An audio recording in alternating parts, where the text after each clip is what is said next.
فاتح ایران عمر سالار دین، آن که در دل داشت بر ربش یقین. خون داد تا دین به ایرانم رسید، دل درونه. عمر رضی الله عنه مردی را که یک مدت در مجلسهایش حاضر می شد دیر باز ندیده خوف برد که مبادا به کار بد گرفتار شده باشد. از این رو به عبدالرحمن ابن عوف رضی الله عنه گفت بیا همراه به نزد فلان آدم رفته از حال او با خبر می شویم. با این مقصد به خانه آن مرد نزدیک شدند.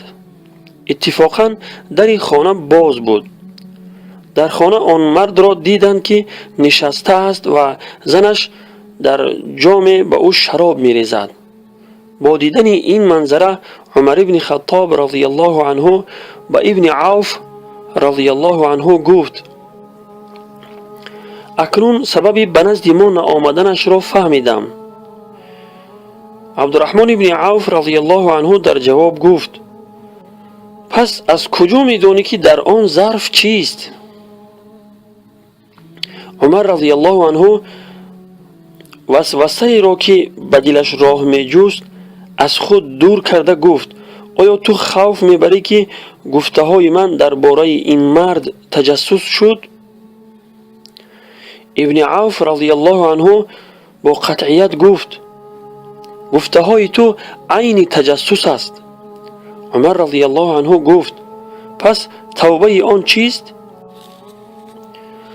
عبدالرحمن ابن عوف رضی الله عنه جوابش داد آن چیزی را که از حال آن مرد دیدی حتی با او نیز افشا مکن و در دلت تنها نیکی را بیندیش.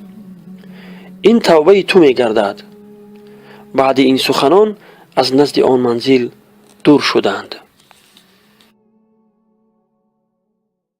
مقام في الذرى صعب المنال بلوغ رقيه شبه المحال رافع دون رفعته الثريا ودون بهائه بدر الكمال